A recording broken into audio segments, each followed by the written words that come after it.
Hello friends, welcome back to the my channel. और आज मैं आप लोगों के लिए 1899 के अगले 3 पार्ट एक्सप्लेन करने वाला हूं, जिसमें कि आप एपिसोड 4, 5 और 6 की कहानी जानेंगे।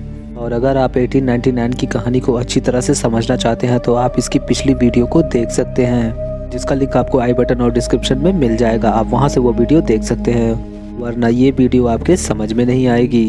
तो चलिए शुरू करते हैं आज के एपिसोड को। तो दोस्तों, एपिसोड 3 की अंत में हमने देखा कि डैनियल पूरे करबरॉस शिप को अपने किसी सीक्रेट डिवाइस के जरिए पूरी तरह से टेलीपोर्ट कर देता है। जिसके बाद अब चौथे एपिसोड की शुरुआत होती है। एपिसोड की शुरुआत में हम देखते हैं लूसियन और जेरोम किसी फ्रेंच वॉर में फंसे हुए थे और उनके सारे आदमी मारे गए थे। अब वो दोनों दुश्मनों से चारों तरफ से घिरे होते हैं, उनका बचना नामुमकिन होता है। इसीलिए बचने के लिए लूसियन एक खतरनाक प्लान बनाता है और उनके पास में ही मरे लेफ्टिनेंट के ड्रेस पहन लेता है, जहां पर लूसियन दुश्मनों से लेफ्टिनेंट बनकर मिलेगा और जेरोम को एक वॉर हीरो बताएगा कि उसने ही मेरी जान बचाई। पर जेरोम इसके लिए तैयार नहीं होता है, क्योंकि वो अपने देश के साथ गद्दारी नहीं करना चाहता है, जिसकी वजह से लूसियन उसे वहीं पे बंद कर देता है और उसे वहीं बंद करके लूसियन वहां से निकल जाता है। और यही कारण था कि लूसियन इस वक्त काफ़ी अमीर था और उसे काफ़ी ज़्यादा पहचान मिली थी। पर जैसा कि हम जानते हैं कि बुरे के साथ अक्सर बुरा ही होता है, इसीलिए लूसियन को एक ऐसी बीमारी हो गई जिसमें कि उसे दौरे पड़ते थे। वहीं जेरोम किसी तरह से यहाँ से बच के निकल पाया, इसीलिए वो लूसियन की तलाश पे उस शिप में गया था, क्योंकि जेरोम लूसियन की असलियत सबके सामने लाना चाहता था और उसे सजा देना चाहता था। और तभी हमें फिर से बैकग्राउंड में वेकअप शब्द सुनाई देता है और तभी झटके में जेरोम अपनी नींद से उठता है और हम देख पाते हैं कि वो भी एक सपना देख रहा था। अब हमने सीरीज में ये सीन कई बार देखा, जहाँ पे शिप में बैठे कई लोग एक सपना देखते हैं और वो असल में उनका पास्ट होता है। जिसके बाद ये सीन यहीं पे कट हो जाती है और अगले ही सीन में हम फ्रांस को देखते हैं, जो कि जेरोम और ओलेग को आदेश देता है कि वो शिप में उन सभी की लाशों को नीचे फेंक दे जो कि उस पर मारे गए थे। और इसी दौरान फ्रेंच अपने आसपास कुछ अजीब नोटिस करता है, क्योंकि उनका शिप मिस्टीरियस तरीके से कहीं और ही टेलीपोर्ट हो गया था, जहाँ पे दूर दूर तक प्रोमेथियस शिप कहीं दिखाई नहीं देती है। काफ़ी पता करने के बाद उन्हें पता चलता है कि वो लोग 3 दिन पहले जहाँ से चले थे वहीं पे वापस आ गए हैं और अब उनका कंपास भी काम करने लगा था। वहीं दूसरी तरफ 3rd क्लास कंपार्टमेंट के लोग पूरे शिप पे अपना कंट्रोल कर लेते हैं और वो शिप के सभी लोगों को पकड़ करके एक जगह बंद करने लगते हैं। इसी दौरान वो सेबेस्टियन को कंट्रोल में लेते हैं और उससे पूछते हैं कि यहाँ क्या हो रहा है, जिस पर सेबेस्टियन का कहना होता है कि इस शिप पर जो भी लोग मर रहे हैं वो शिप पर उस मिस्टीरियस बच्चे के आने के बाद ही शुरू हुआ है। जिसके बाद वो सभी लोग मिलकर के उस बच्चे को ढूंढने लगते हैं ताकि वो उसे मार सकें। वो लोग उस बच्चे को ढूंढते हुए मोरा के रूम में पहुंचते हैं, पर वो बच्चा वहां पे नहीं होता है और उनके जाने के बाद वो बच्चा उस रूम के सीक्रेट शाफ्ट में से बाहर आता है, जो कि मोरा के बेड के नीचे बना हुआ था। वहीं दूसरी तरफ हम लूसियन को देखते हैं, जो कि अपनी बीमारी के बारे में अपनी वाइफ को बता देता है और इसी दौरान लूसियन को वो सीक्रेट पेंडेंट मिल जाता है, जिसे कि जेरोम ने यहाँ पे छोड़ा था। और अब ये देख करके लूसियन काफ़ी ज़्यादा हैरान हो जाता है और वो गुस्से में क्लेमेंस से सवाल करता है कि आखिर ये यहाँ पे कैसे आया, और वो गुस्से में क्लेमेंस को धक्का दे देता है और वहाँ से चला जाता है। वहीं दूसरी तरफ हम जेरोम को देखते हैं, जो कि गार्ड से बचते हुए वहाँ से भाग रहा था और अनजाने में वो लूसियन के कमरे में आ जाता है, जहाँ पे उसकी मुलाकात क्लेमेंस से होती है। वहीं दूसरी तरफ हम देखते हैं कि 3rd क्लास कंपार्टमेंट के लोग पूरे शिप की छानबीन करते हुए एंजल के रूम तक पहुंच जाते हैं और जब वो लोग उसके तरफ बढ़ते हैं तब उन्हें क्रिस्टर रोक देता है और वो बोलता है कि वो लोग एंजल को कुछ भी ना करें, जिसकी वजह से अब क्रिस्टर की माँ समझ जाती है कि इन दोनों के बीच आखिर क्या चल रहा है। जिसके बाद क्रिस्टर की माँ क्रिस्टर को वो भड़काती है गॉड के नाम पर, जिसके बाद क्रिस्टर एंजल को भला बुरा बोल करके वहाँ से निकल जाता है। जिसके बाद ये सीन यहीं पे कट हो जाती है और अब अगले ही सीन में हम मोरा को देखते हैं, जो कि उस बच्चे से फिर से सवाल करती है कि आखिर यहाँ पे क्या हो रहा है, और इस बार भी वो बच्चा कुछ नहीं बोलता है। अब ये लोग कमरे के अंदर थे और इनका दरवाज़ा बाहर से लॉक होता है, जिसे मोरा खोलने की काफ़ी कोशिश करती है पर वो नाकाम रहती है। तभी वो बच्चा उठता है और उसके हाथ में वही कीड़ा होता है जिसे हमने प्रोमेथियस शिप पे देखा था। जैसे ही वो उस दरवाजे के उस पार जाता है, दरवाज़ा फिर से अनलॉक हो जाता है। वहीं दूसरी तरफ हम आइक और रमीरो को देखते हैं, जो कि किसी तरह उस कैद खाने से बच के आज़ाद हो जाते हैं और वहां से भागते दौरान उनकी मुलाकात क्लेमेंस और जेरोम से होती है, जो कि उनके हाथ खोलने में उनकी मदद करते हैं। और उसी दौरान मोरा उस बच्चे के साथ वहां आ जाती है और वो लोग लाइफ बोट के जरिए वहां से भागने का तय करते हैं। और उन्हें भागते हुए क्रेस्टर देख लेता है और वो सभी लोगों को वहाँ पे बुला लेता है और वहाँ पे वो सभी लोगों को बंदी बना लेते हैं और उस बच्चे को अपने साथ ले जाते हैं। और यहाँ पे हम देखते हैं कि क्रेस्टर और उसकी बहन पूरी तरह से उनके कब्जे में थी। ऐसा लग रहा था जैसे कि उसका ब्रेन वॉश किया गया हो। वहीं हम क्रेस्टर के पिता को देखते हैं जो कि इस गॉड वाली बात पे उतना यकीन नहीं कर रहे होते, क्योंकि कुछ भी हो वो लोग जिसे मारने की कोशिश कर रहे थे वो एक छोटा सा बच्चा था। वहीं वो सभी लोग उस बच्चे को लेकर के शिप के टेरेस पे जाते हैं ताकि वो उस बच्चे को समुद्र में फेंक सकें। अब जाहिर तौर पर आइक और उनकी पूरी टीम इसके खिलाफ होती है, इसीलिए उन दोनों ग्रुप के बीच में लड़ाई हो जाती है। और इसी लड़ाई के दौरान कोई भी एक दूसरे की बात नहीं सुन रहा होता है और लाख मना करने के बाद भी एबेन उस बच्चे को समुद्र में फेंक देती है। अभी अचानक वहाँ पे लूशियन भी आ जाता है और वो पिस्तौल के दम पर क्लेमेंस को लेकर के वहाँ से निकल जाता है। वहीं दूसरी तरफ अब बच्चे की मौत हो चुकी थी, जिसकी वजह से लड़ाई अब रुक जाती है और सब लोग एक दूसरे को बचाने में लग जाते हैं। उसी दौरान हम वहाँ पे डैनियल को भी देखते हैं जो कि मोरा को कुछ बताने की कोशिश कर रहा था और उसी दौरान वहाँ पे आइक आ जाता है और वो मोरा को अकेले में बात करने के लिए बुलाता है।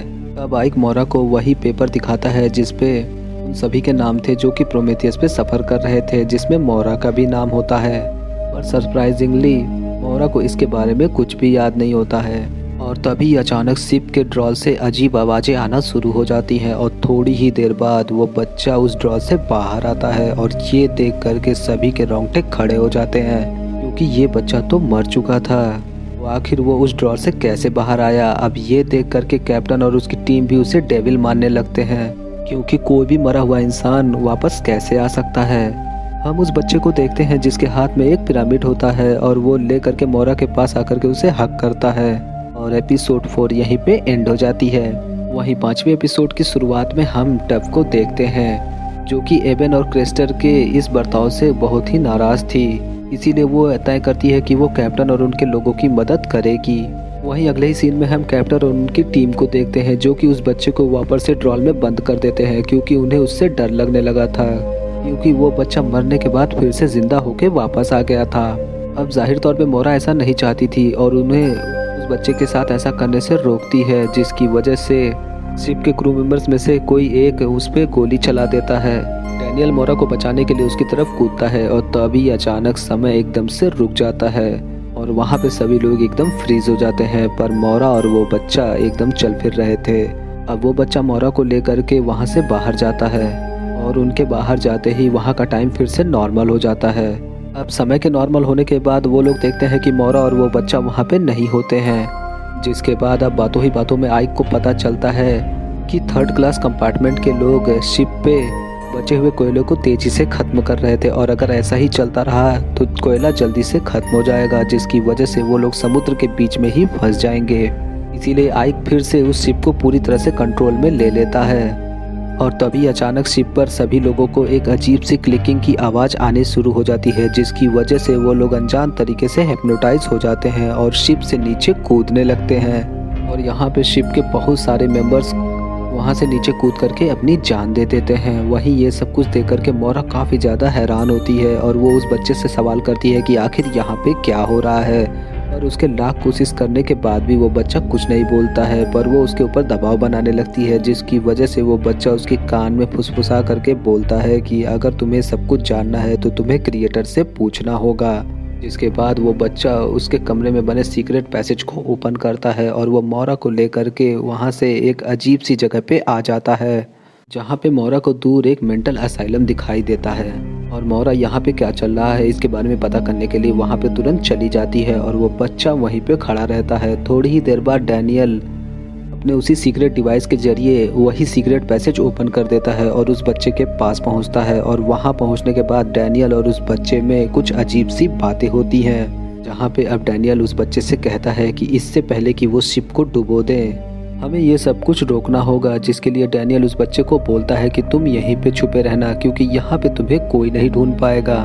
जिसके बाद बच्चे का बस इतना कहना होता है कि मोरा को कुछ भी याद नहीं है। वहीं दूसरी तरफ हम देखते हैं कि शिप पे अब भी लोग नीचे कूद रहे थे और ये सब कुछ देख करके शिप पे बचे लोग अपने आप को बांध करके उस चीज़ से बचाते हैं। वहीं उन्हें शिप पर एक और मैसेज रिसीव होता है जिसमें लिखा होता है कि शिप को डुबा दो। वहीं डैनियल फिर से शिप पे वापस आ जाता है और अपने अजीब से डिवाइस के जरिए शिप में लगे उस मशीन को कुछ तो करने लगता है। वहीं दूसरी तरफ हम मोरा को देखते हैं जो कि उस मेंटल असाइलम के अंदर आ जाती है। वहाँ पे मोरा कमरा नंबर 1011 में पहुँचती है जहाँ पे उसकी मुलाकात हेनरी से होती है, वही जो कि उसका पिता है। मोरा अपने पिता से सवाल करती है कि उसका भाई आखिर कहाँ पर है, जिस पे उसके पिता का जवाब होता है कि तुम तो सवाल ही गलत पूछ रही हो। जिसके बाद उसके पिता के आदेश पर 2 आदमी फिर से मोरा को पकड़ लेते हैं और उसे फिर से ब्लैक इंजेक्शन लगा देते हैं। और इंजेक्शन के लगते ही मोरा फिर से अपने आप को कर्बरोस शिप पर पाती है। यहाँ पर उसे क्लियर हो जाता है कि यहाँ पर जो कुछ भी चल रहा है उसमें उनके पिता का कुछ तो हाथ जरूर है। और ये सारी बात वो कैप्टन आइक को बताती है और वो ये भी रिवील करती है कि उसके पिता ही इस शिप कंपनी के ओनर हैं और वो किसी तरह का एक अजीब एक्सपेरिमेंट चला रहे हैं। जिसके बाद मोरा आइक को लेकर के उसी सीक्रेट पैसेज में जाती है और वो शार्प ओपन करती है और वो अनजान कारण से सीधे आइक के घर के बाहर पाते हैं।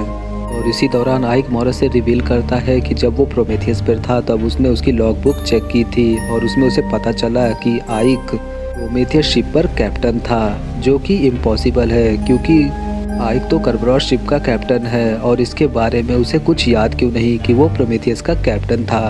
अब ये सब कुछ जान करके वो दोनों काफ़ी ज़्यादा हैरान थे और तभी हम अगले ही सीन में डैनियल को देखते हैं जो कि अपने उस सीक्रेट डिवाइस के जरिए उस क्लिकिंग साउंड को बंद कर देता है, जिसकी वजह से शिप पर कुछ लोग सर्वाइव कर पाते हैं। वहीं दूसरी तरफ हम सेबेस्टियन को देखते हैं और हम देखते हैं कि वो भी डैनियल की ही तरह वही सीक्रेट डिवाइस इस्तेमाल कर रहा था, जिसके जरिए वो शिप के कई क्रू मेंबर्स को मार दे रहा था।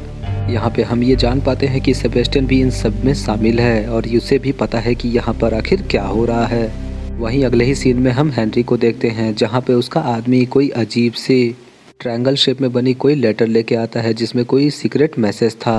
और उसी दौरान हम हेनरी के घर के बाहर एक अजीब पिरामिड को देख पाते हैं जो कि काफ़ी ज़्यादा अजीब बात थी। वहीं दूसरी तरफ हम आइक और उन सभी लोगों को देखते हैं जो कि शिप के ऊपर सरवाइव कर गए थे और यहाँ पे अब कुछ ही लोग बचे हुए थे, जिसके बाद वो लोग अलग अलग ग्रुप्स में बढ़ जाते हैं जिसमें आइक और मोरा उस बच्चे को ढूंढने का काम लेते हैं। वहीं दूसरी तरफ जयराम और उसकी टीम कोयले से दोबारा इंजन को स्टार्ट करने में लग जाती है। वहीं क्लेमेंस और उनकी बाकी की टीम शिप पे बचे और भी कई लोगों की तलाश में रहते हैं। वहीं इसी दौरान हम नोटिस करते हैं कि शिप पर कोई तो ब्लैक मेटालिक टाइप का पदार्थ पूरे शिप पर फैलने लगा था, जिसे कि डैनियल छूने से मना कर देता है। वहीं दूसरी तरफ हम वर्जीनिया को देखते हैं जिसे कि उस पदार्थ के बारे में पता नहीं होता और वर्जीनिया उस चीज़ से अनजान उस चीज़ को टच कर देती है, जिसकी वजह से वो उसके शरीर में फैलने लगता है। और एपिसोड 5 यहीं पे एंड हो जाती है। अब एपिसोड 6 की शुरुआत में हम टफ को देखते हैं जिसे कि हेलुसिनेशन आ रहे थे और उसके जरिए हम उसकी बैक स्टोरी जान पाते हैं, जहाँ पे हमें पता चलता है कि टफ की फैमिली जिस लैंडलॉर्ड के लिए काम करती थी उसके बेटे का चक्कर क्रेस्टर के साथ चलने लगा था, जिसके बारे में उस लैंडलॉर्ड को पता चल जाता है और वो क्रेस्टर को बुरी तरह से मारता है और उसके सामने ही उसकी बहन टफ के साथ बदतमीजी करने लगता है। और थोड़ी ही देर बाद टफ होश में आ जाती है और वो लैंडलॉर्ड के ऊपर हमला कर देती है जिसमें लैंडलॉर्ड मारा जाता है। और यही कारण था कि इसकी पूरी फैमिली यहाँ से अमेरिका भाग रही थी। वहीं हम ये भी जान पाते हैं कि टफ के पेट में जो बच्चा है वो कोई और का नहीं बल्कि लैंडलॉर्ड का ही है। वहीं अब अगले ही सीन में हमें ओलेग को दिखाया जाता है जो कि अब लिंगेई से बहुत ज़्यादा करीब आ चुका था। वहीं दूसरी तरफ हम आइक और मोरा को देखते हैं जो कि उस बच्चे को ढूंढते हुए उसी मेंटल असाइलम में पहुंच जाते हैं और वहां पहुंच करके छानबीन करने लगते हैं। और उसी दौरान वहां कुछ अजीब नोटिस करते हैं, जहाँ पे आइक नोटिस करता है कि खिड़की और दरवाजों के पीछे शिप का ही पार्ट होता है। ऐसा लगता है जैसे ये पूरी जगह शिप के ही अराउंड बनाई गई हो। यहाँ पे हम समझ पाते हैं कि हो ना हो ये पूरी जगह एक सिमुलेशन की तरह ही है जहाँ पे कुछ भी रियल नहीं है। वहीं दूसरी तरफ डैनियल आइक का पीछा करते हुए वहां तक पहुंच जाता है और उनके बीच एक कुछ बहस हो जाती है जिसकी वजह से आइक और डैनियल की लड़ाई होती है, क्योंकि आइक का ऐसा मानना था कि डैनियल को उसके बारे में सब कुछ पता है कि आखिर यहाँ पर क्या हो रहा है। अब कोई और रास्ता ना होने पर डैनियल अपने उसी सीक्रेट डिवाइस के जरिए आइक को कहीं और ही टेलीपोर्ट कर देता है। अब जाहिर तौर पर यह सब कुछ देख करके मोरा डैनियल के खिलाफ हो जाती है और वो उसके ऊपर हमला करने की कोशिश करती है, पर डैनियल रिवील करता है कि वो मोरा का हस्बैंड है। और यहाँ पे एक भयानक सीक्रेट रिवील होता है क्योंकि वो छोटा बच्चा कोई और नहीं बल्कि इन्हीं का बेटा है। जिसके बाद अब डैनियल रिवील करता है कि इस दुनिया में कुछ भी रियल नहीं है, सब कुछ एक सिमुलेशन है। और वो केवल इस सिमुलेशन को एंड करके मोरा को यहाँ से निकालना चाहता है। डैनियल बताता है कि ये हमारी रियल दुनिया नहीं है, बल्कि रियल दुनिया तो कहीं और है। अब अगर ये सिमुलेशन है तो यहाँ पे सारी चीज़ें डेटा और कोड्स के रूप में होंगी। अब मोरा को डैनियल की बातें काफ़ी ज़्यादा अजीब लग रही थी और वो उसके ऊपर भरोसा ना करके उसके ऊपर हमला कर देती है और उसका डिवाइस छीन करके डैनियल को उसी रूम नंबर 1011 में बंद कर देती है और वहाँ से निकल करके बाहर आती है। तभी उसे वहाँ कुछ अजीब लगता है, जिसके बाद वो एक पत्थर उठा करके सामने फेंकती है। तभी वहाँ पे सामने हवा में एक क्रैक बन जाता है और जब मोरा उस क्रैक को ध्यान से देखती है तब उसे पता चलता है कि वो कोई आर्टिफिशियल स्क्रीन जैसा है और यहाँ पे उन्हें फिर से शिप का बॉडी पार्ट्स दिखाई देता है। वहीं दूसरी तरफ शिप के क्रू मेंबर शिप को रीस्टार्ट करने में सफल हो जाते हैं। इसी दौरान हम सेबेस्टियन को देखते हैं, उसके हाथ एक बुक लगती है और जब वो उस बुक को खोलता है तो हम देखते हैं कि उसमें एक ही चीज कई बार लिखी हुई थी। यहाँ पे हम साफ समझ पाते हैं कि ये सचमुच एक सिमुलेशन है, क्योंकि जिसने भी ये जगह बनाई है उसने बुक को कोड किया होगा पर बुक के अंदर के कंटेंट को नहीं लिखा होगा। वहीं हम अगले ही सीन में आइक को देखते हैं जो कि टेलीपोर्ट होकर के किसी अनजान जगह पे पहुंच गया था और जब वो बाहर आता है तो वो देखता है कि वो प्रोमेथियस पे था और उसके आसपास सैकड़ों हजारों ऐसे ही सेम शिप खड़ी थी। और यहाँ पे हम समझ पाते हैं कि ये जो कुछ भी इनके साथ हो रहा है ये कोई पहली बार नहीं हुआ है, ये कई बार रिपीट हो चुका है। और इसी के साथ एपिसोड 6 यहीं पे एंड हो जाती है। अब एपिसोड 6 की एंड तक हम कई चीज़ों को समझ पाए, जैसे कि सीरीज की शुरुआत में दिखा वो उल्टा ट्रायंगल वाला लोगो हमने शिप पर कई जगहों पे नोटिस किया है। कि शिप पर जो कुछ भी अब तक हमने देखा वो सब कुछ एक सिमुलेशन है और जैसा कि डैनियल ने बताया कि रियल वर्ल्ड कहीं और ही है और वो छोटा बच्चा कोई और नहीं बल्कि मोरा का ही बेटा है। वही मोरा के पिता ही इस शिप कंपनी के ओनर है और वही ये एक्सपेरिमेंट चला रहे हैं। अब दोस्तों आज की वीडियो में बस इतना ही। इस सीरीज की तीसरी और आखिरी वीडियो में हम एपिसोड 7 और 8 की कहानी के साथ साथ इसकी एंडिंग को भी डिस्कस करेंगे, जहां पे मैं इस सीरीज से जुड़े कॉम्प्लेक्स थियरी पे बात करूंगा। दोस्तों वीडियो अच्छा लगा हो तो वीडियो को लाइक जरूर करें और ऐसे ही दिलचस्प मूवीज और सीरीज के एक्सप्लेनेशन के लिए हमारे चैनल को जरूर सब्सक्राइब करें, क्योंकि मैं बहुत ही जल्द इस सीरीज का तीसरा और आखिरी पार्ट लेकर आने वाला हूँ, तो चैनल जरूर सब्सक्राइब करें। वीडियो अच्छा लगे तो वीडियो को लाइक और शेयर जरूर करें और आने वाली वीडियोस की नोटिफिकेशन पाने के लिए हमारे चैनल को जरूर सब्सक्राइब करें। मिलूंगा आपसे अगली वीडियो में, तब तक के लिए गुड लक।